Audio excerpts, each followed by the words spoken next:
They just I have a very big fondness for people that take that leap, that leap into ownership. And, it's so hard to find people that, can take that jump, from like doing something and loving something and then going, you know what, I'm going to try to turn this into a business and like kind of like put themselves out there, because there's something very vulnerable about starting a business. It's like showcasing showcasing yourself to the world in a way that's not protected.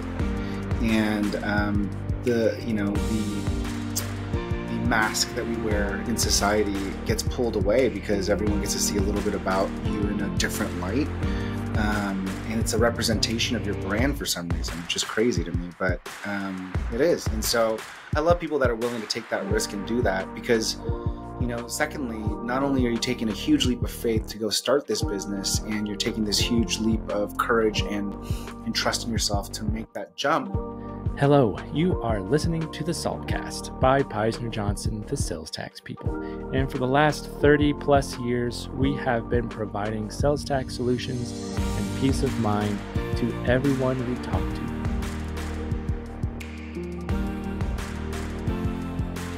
Yeah, I've been just really busy. I've been heads down, trying to do a lot of different things, probably expanding my reach a little too far. So having trouble keeping up. But yeah, I think you're kind of in the same boat as me, it sounds like.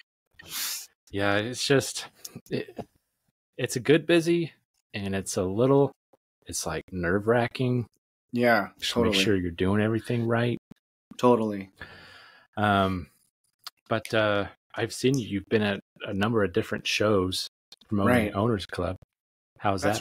That's right. Yeah, Owners Club has been amazing. It's been so fun meeting all these business owners and really promoting it. I got a couple of TV spots because of the efforts in conferences, and so that's been really fun to get that kind of web hit and traffic, and exposure, and just being able to talk to even more business owners. It's super fun for me, man. I love business owners. There's like a secret admiration, not a secret, it's very obvious actually. I just have a very big fondness for people that take that leap, that leap into ownership. And, it's so hard to find people that, can take that jump, from like doing something and loving something and then going, you know what, I'm going to try to turn this into a business and like, kind of like put themselves out there, because there's something very vulnerable about starting a business. It's like showcasing showcasing yourself to the world in a way that's not protected. And the mask that we wear in society gets pulled away because everyone gets to see a little bit about you in a different light.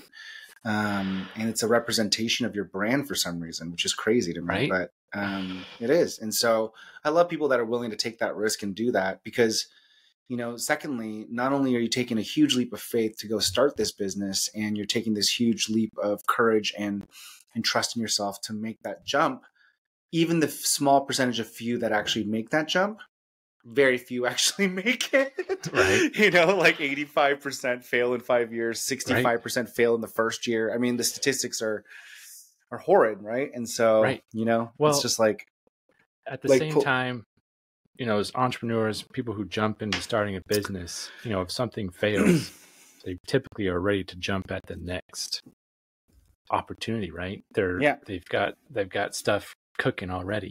They don't back down. They don't have that, to just have that tenacity. I think so. Yeah. And I think that, you would think that,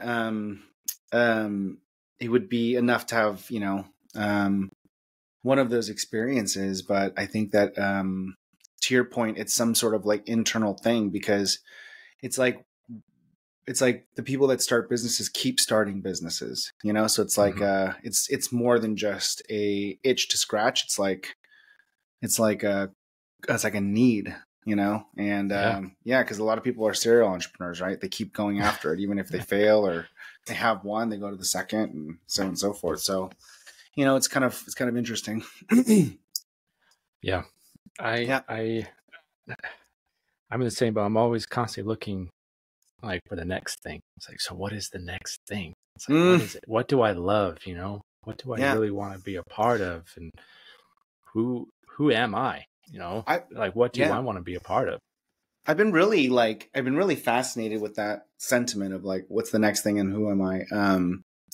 I've been really like going deep into Ikigai. Ikigai. No, yeah, it is Ikigai. Yeah, it's the Japanese term Ikigai. I guess I haven't been going into it that deep if I can't even pronounce it. But it's like this concept of like, what do I love doing? What does the world need from me? What will the world pay me for? And, what am I good at? Right. And it's like finding the balance of those four things is Ikigai. Right. And so, right. And I think it's like, kind of like, I equate it to like, oh, I now know what I want to be when I grow up. Right. I'm like 43 years old. And I think I finally figured out what I want to be when I grow up. Cause I think I figured out my Ikigai, and it really has a lot to do with, building businesses, especially small businesses, and then helping other people build their small business. And that's kind of my Ikigai. So maybe we can kind of segue that into kind of your story, that, you're 43 and you feel like you finally felt like, I know what I want to do when I grow up. Yeah. So I think, your story kind of leads up to that, right? What you started doing, what it led to, and now what you are doing, that is your story. That's kind of how, in my mind, that's probably how you figured out, what I want to do. Yeah. How far back do you want me to go? 43 years is a long time, brother. Right. I mean, start with Cliff Notes, Yeah. Okay. Yeah. The Cliff Notes version is, I always had that entrepreneurial bug, and I started a restaurant with a friend in college when I was a sophomore. Yeah. Sophomore in college. And it took us almost 2 years to build it because we were, young and dumb and going to school and just inexperienced. And we just got run over. We got railroaded by contractors, by labor, by trades and permitting. And I mean, we literally were just like hyperextended and just didn't know what we were doing. And so we were completely over budget. We ran through all sorts of money issues, and it was kind of a whole ordeal, but we somehow made it work. And then after 2 years of building this, we finally were able to launch, and we did really well. We did really, really well. Cool. Yeah. So our restaurant, it was in K-Town back in 2000 in Santa Clara of Northern California by the Bay Area. Back then, Koreatown was pretty small. It's like 4 blocks, and there was like I don't know. There's maybe like 28 Korean businesses, and most of the restaurants were very dark and dingy and kind of hole in the wall, like Asian food like kind of place, which is cool and good. And then we opened up our restaurant, because we're Americans, and we put a hostess stand, we put bright lights in, and we just kind of made it more Americanized, and it completely crushed. I mean, we did $3 million our first year.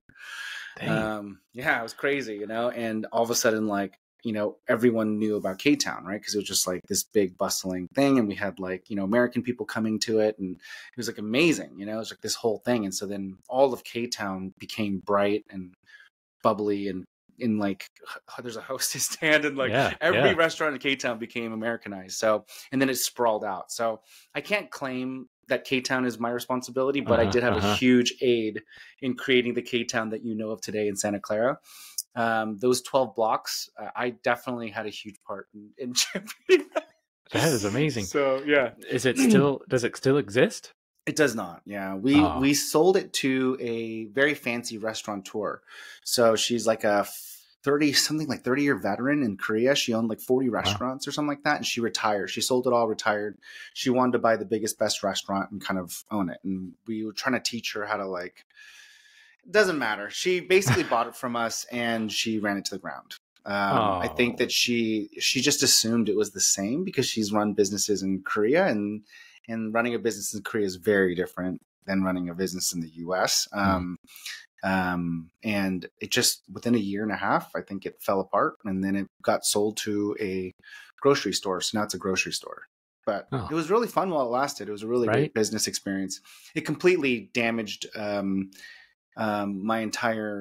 the next 10 years of my life, though, because now I'm like 19 years old, 20 years old with a huge chunk of cash in my pocket, thinking that business is easy, and how like amazingly good I am at it, right? Like Right. just this, I'm already young and dumb and thinking I'm invisible anyways, and now you add a ton of money to it and success, it's like completely messes with your mind, right? And so I proceeded to fail 6 businesses after that. Oh, Just completely lose all my money, but learned a ton about business, learned a ton about imagine. operations, and learned a ton about, marketing and sales and just functional skills, because I didn't learn it when I built the restaurant because it was so successful. And it was just a matter of like taking as money as fast as I could and trying to keep up as fast as I could.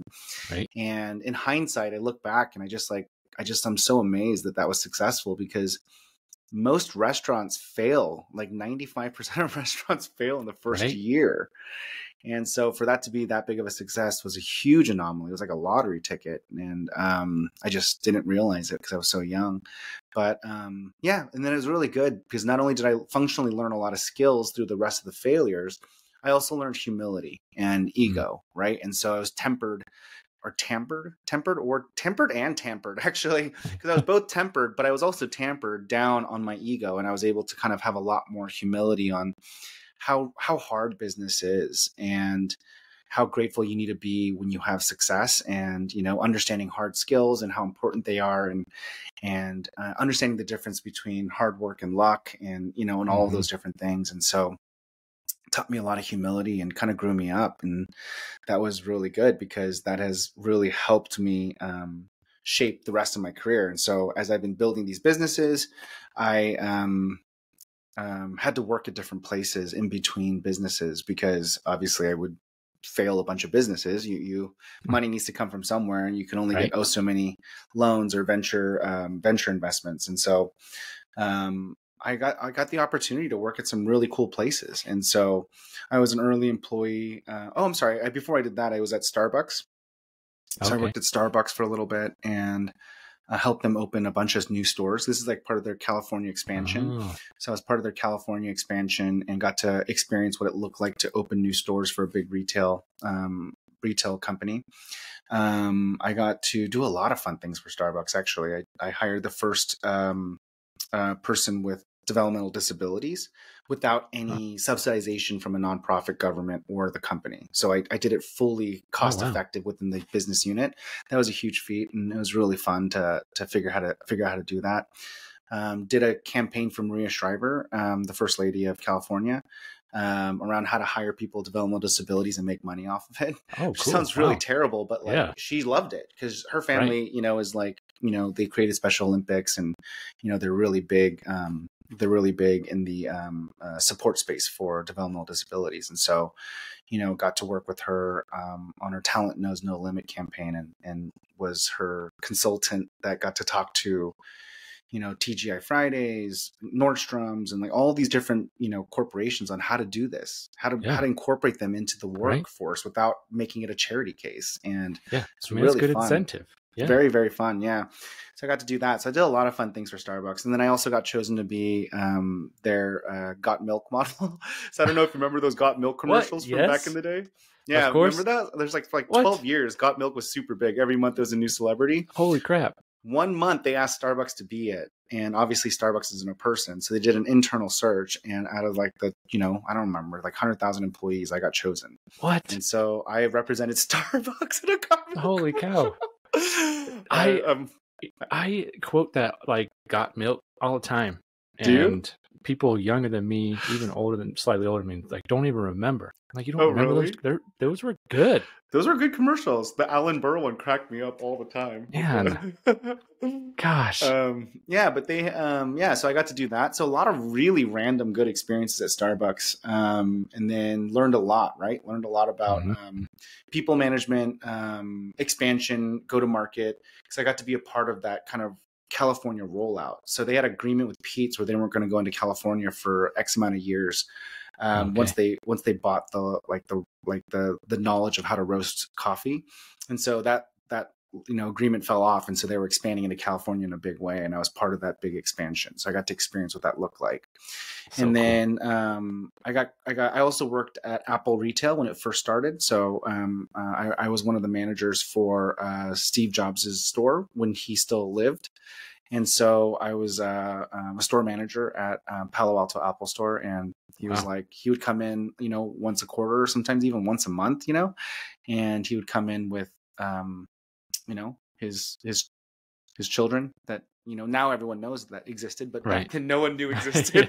And he would, go buy a computer or do something at the Genius Bar or get a class and things like that. But he would come in regularly, and how cool, man. It was a really fun experience. Yeah, but I got to kind of help, build out Apple Retail before it was what it is today. And this is like, and there's no online ordering queue, and so you'd have like literally 1,000+ people camping out a week before your launches, and you were responsible for like taking care of them, like feeding them and making sure they had umbrellas if it rained. And I mean, just learned a lot about logistics and just managing crowds, and it was a really amazing experience. So what years was that at Apple then? Oh God, I don't know. 2007, wow. 2005. And when did maybe? the first iPhone come out? I mean, this was 2006, maybe. I don't know. It was around that time. Yeah, I joined literally after the first iPhone, like a month after the first iPhone launched. Yeah. So that's when everybody was really hyped.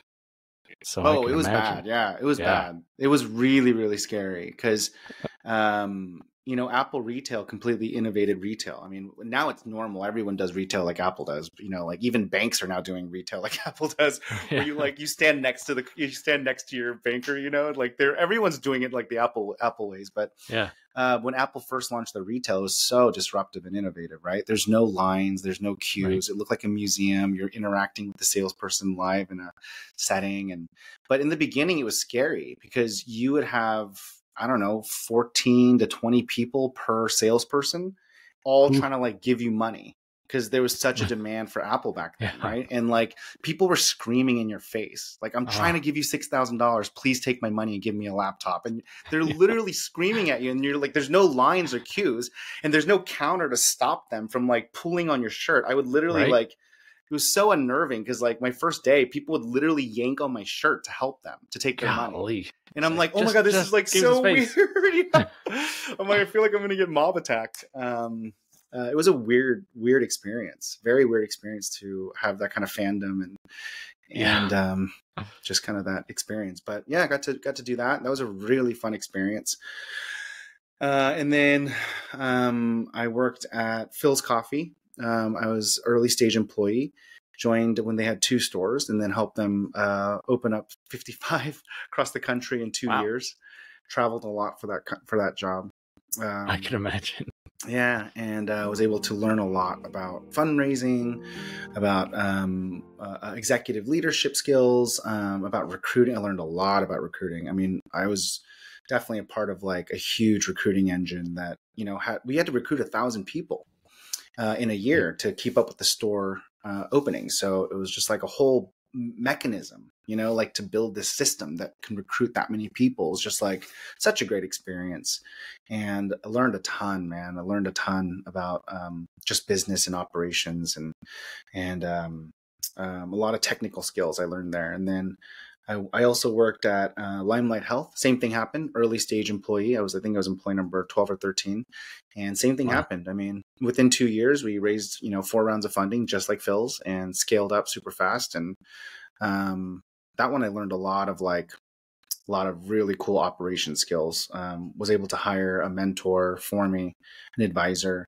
My CEO wanted me to continue to grow and lead, and he believed in me. And so we were able to hire essentially a business tutor for me.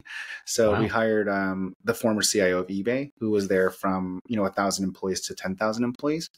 And so we hired him as my mentor and advisor. And so he kind of trained me in how to build up a 60-person customer success team, how to run operations, how to run finance. It was just a really great masterclass. I got like an MBA in business through this experience of practically applying it at this rapidly growing company while having someone that's done it at a majorly established business. It was a really cool experience. Very, very fortunate that that happened. Yeah. And very, very fortunate that, you know, my CEO and I had such a good relationship that he valued the trust that he had in me more than he valued the skills. And so, Right. you know, and that allowed me to have this unique experience. And so took all of those experiences plus all my entrepreneurial experiences. And then fast forward to today. Now I'm taking all those experiences and just building my own businesses at scale. And yeah, I think I'm at 9 now. I own 9, no, maybe 10 businesses now, 10 small businesses. Lost count. Yeah. I lost count. Yeah. I don't even count it anymore. It may actually be 11, to be honest with you. It may actually be 11 because I'm not counting a couple that I don't publicly talk about because we're waiting for them to either need gas on the fire to like explode the growth even further, or if it slows down, and then and then I'll announce that I'm a part of it, and that'll juice up the pipeline again. But so there's a couple that I haven't even like announced, so it'll be interesting. Yeah, but so that's kind of what I do now. I just take all the things that I've learned and I package it into a system that I call the Owner's Manual Framework. And this system is how I run all these businesses. So people are like, oh, how do you have time? And it's like, well, I have plenty of time. I run it through a process. I run it through a system that I've created, and it's not perfect, but it covers 75% of the business. And then I find a really good GM, or I find a really good business partner that, you know, brings in the other 25%, and they functionally like manage the day to day. But this overarching strategy in biz ops is cornered around this business operations system that I've created. And if they fill in the dashboard, they follow the system, you will, so far, you'll make $1 million business in about 15 to 16 months. That's amazing. Is it? This is something that you have for people to buy. Like, is not yet? Is it the Owners Club? That's right, Owners Club. So you can join Owners Club, and you get a very diluted version of it. Meaning, like, as soon as you join Owners Club, you get access to a bunch of videos of me holding coaching sessions, going over the entire process. So you can watch that and get the whole process. There's also a video that we've created that's a little more high fidelity that goes over the dashboard, the actual mechanism that you use. Then once you get the concept and the framework, then the mechanism video goes over the process. And just between those two things, we do have Owners Club members that are coaching themselves through the process, and they're doing really well. There's 3 of them that are like already on track to do $500,000 this year. It's like fascinating. It's amazing. It makes me so happy to know that like the system actually works, whether I'm part of it or not. Right. It's like, it's system for system's sake, which is great. What we are working on right now is a cohort-based class. So we are working on letting people come in all at once. So there's a lower cost of the coaching because we also do coaching, right? So we do private coaching. And I have a bunch of certified coaches that will now coach business owners through the process. And in our average business coaching client, you know, does $1.2 million. I think that sort of number is like a little over 1.2 now. And so we have a very high success rate in the process when we coach you. And then now we're trying to create a lower cost item that is like cohort based. You can do it with other people and go through the process together. So it's more accessible to people. And then I'm writing a book around the process to get it out to more people.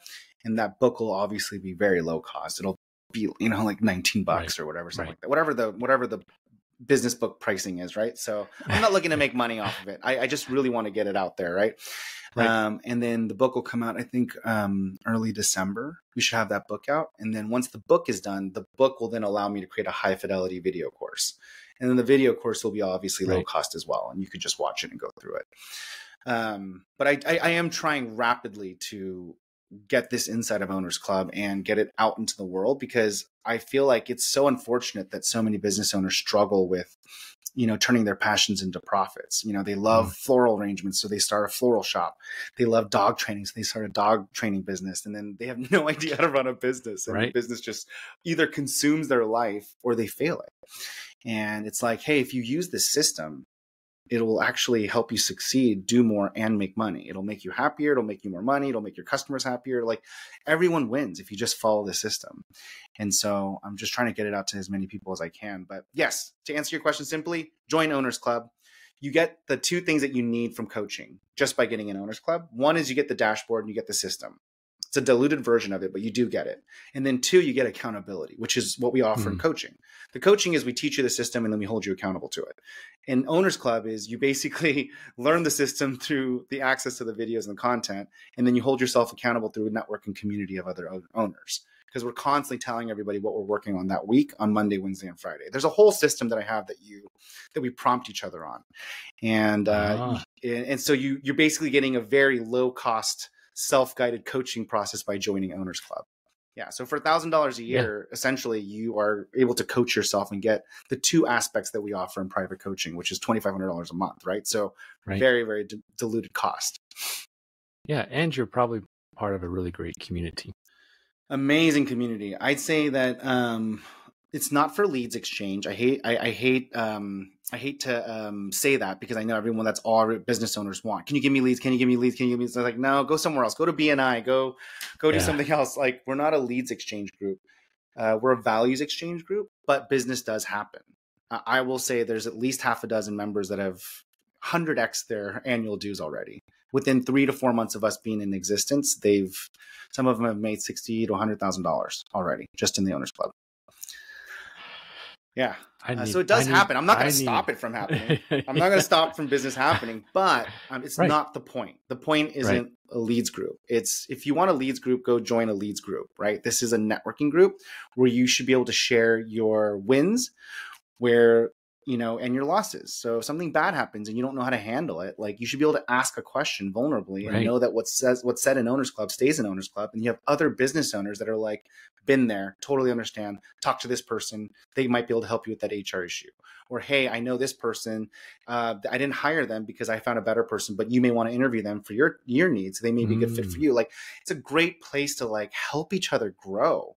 But it's also a great place to just celebrate. I mean, the number one reason that some of these owners join is because they're like, dude, I worked my ass off for like 9 months to close this, $500,000 deal. And I can't tell anybody, because I tell my family or friends and they think I'm like, oh, cool. They think I'm like being cocky, and I'm not. I worked my brains out to close this thing, and I want to celebrate, and nobody truly can celebrate me except for other owners that are like, good for you. You did it. You hustled. I love it. You deserve it. You totally deserve it. You own this. You got this, and there's no safe space for owners to like celebrate these massive successes and milestones without coming off societally arrogant. And so even as simple as stuff like that, it's super great for as well. Yeah. I mean, the world needs more of that anyways. So supportive communities or kindness. Kindness, totally. Supportive communities, we, as human beings, I think we get enough, we tell ourselves enough that we're not doing well or we're not worth it. But we need more supportive communities that help build us up. That's right. That's amazing. That's all right. Hey, thank you for saying that. Yeah, I appreciate it. I love it. You just turned this whole thing into a commercial for Owners Club. It's great. I'm going to use all of this as sound bites for my social media. No, wait. I think, the purpose of this podcast, we have guests on, is really to, highlight what you do. I mean, you're doing amazing things. I'm wearing the shirt that says the sales tax people. That's my, daytime job, and I moonlight as a cookie store owner. I love it. And so that's our mantra is more the we over me concept, where it's like, if we help each other, we can all benefit from that, if we're willing to help each other. I completely agree. Yeah. And so that's our big thing, is we really want to help, and that'll just help us out if we're helping others. It's a good mantra. I mean, I think that a lot of business owners, get under this guise that we're competing against each other, and it's absolutely inaccurate. The reality is the rising tides raises all ships. And it's an abundant world if you want it to be. It's just a matter of perspective and mindset. And so I love that you have that mindset around it, because it's so true. It's so true. And, finding places where you can really surround yourself with that kind of mindset is super key, because, for lack of better words, our moms were right? Like, you're going to be who you hang out with. And so, my mom used to tell me that when I was in high school, and I never believed her until I turned 40. And now I'm like, she was right. Yeah, you just surround yourself with good people that you want to be like, and you'll become like them, just whether you want to or not. Your brain will naturally start to assimilate with, the people you hang out with. Yeah. One piece of advice that I got from my dad before I went to college, and, I'm sure he gave me lots of advice, but this is one of the few pieces that I remembered was sit by the smart people, sit by the people that are getting it, that are really smart, and you participate in their groups, you get their numbers, because that's right. Because you're going to succeed, just being a part of them, because they have that right mindset, the mentality, and, that kind of rubs off on you. It's just totally, it's just how it is. Totally. It's crazy. Yeah. I mean, our slogan for Owners Club is actually network equals net worth. It has almost nothing to do with the community supportive nature or whatever. The slogan is actually network equals net worth, because what I've realized, too late in life is it's important to be good at what you do. It's very important. You should have a craft, you should have a skill, and you should hone it, and you should be good at it. But it matters less than who you know. Yeah. And who you know matters so much more than any amount of skill that you'll be good at, which is very sad to say out loud, because that's not what we're taught, and it's not idealistic, and it's not wholesome, but it's the reality. And and I think that very few industries in professions are inverted. The vast majority of them, it's really who you know. And even as a cookie shop owner, you could be the best cookie maker in the world, but at the end of the day, if you don't have the right people to hire, or you don't know the right, sales tax person to help you make sure you're paying yourself, I mean, it could literally ruin you. It could literally ruin you. It could stop you in your tracks. And whether it's hiring, whether it's sales, whether it's partnerships, whether it's function experts, or whether it's service providers, like, who you know, it matters so much. So much. It's very true. Well, Young, I don't want to keep you too much longer. Maybe you could tell the audience where they can find you. Your LinkedIn. I know you've got a podcast called Girl Dad, but it's not about parenting stuff. Yeah. So I'm not. I can talk about the podcast really quickly. Yeah, sure. Yeah. I'm not really proud of my marketing and branding efforts. I'll probably have to pick your brain on how I could brand it better. But yes, the show is called The Girl Dad Show. I'm the girl dad, and it's my show. You don't have to be a girl dad, and it's not about parenting. It's actually about entrepreneurs, executives, societally successful people navigating a professional career growth and ambition while they're trying to build a family. And really the show is based around, why are you doing that? How do you justify building two incredibly time-consuming things at the same time? What are your value props? What does success look like for you? It's really about the professional, right? And how they're thinking about building their career while they build their family, and the juxtaposition and the conflation between those two polarizing, like, time-consuming things. And I just want to walk through that process so I can learn. It's mostly selfish. It's mostly for me to learn from other people, because I'm struggling with it. I love building business, and I love my family, and I'm like, I don't know how to do this well, because both of these things take so much time. I'm like, why am I trying to figure this out? I should just ask other people. And so I've been on a mission of just interviewing a ton of people and just asking them how they're doing it, and learning from them, and seeing, what insights I can glean from it. That's the Girl Dad Show. And then if you want to check it out, it's The Girl Dad, thegirldadshow.com. You can find it on every podcast streaming platform, as well as on YouTube. So we're a YouTube show first. We're a video show first, and then we have our own podcast streaming. Yeah. And then as it relates to finding me, I would love it if you found me on Owners Club. And that one's pretty easy. It's www.owners.club. So if you join, you can get access to me. You get invited to a private Slack group, and I'm very active in the group. I already hired a manager to run the club. So I'm just a member. So I'm just a member with everybody else, and I'm participating in the prompts. I'm participating in the programming, and I didn't build it I built it for myself to be a part of. I couldn't find the community I wanted to be a part of, so I built it for myself. And then I already pre-hired a person that the business can't afford. And so when I say it's $1,000 a year, like we still haven't even made the dues to even cover the cost of the man.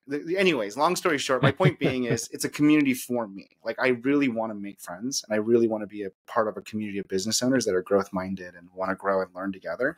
So if you join, you get access to not only me, but also amazing business owners that are on the same path, trying to grow and figure it out. Well, I think, that just really comes out to really speak to who you are. And what I've heard through the podcast is someone who wants to learn, but also bring those that want to learn with you. It's like, I'm not going to leave anybody behind. So Young, I really appreciate you being on the podcast today. And, I know our relationship doesn't end here. Yeah, absolutely. Just starting. That's right. Thank you for having me. We'll talk soon.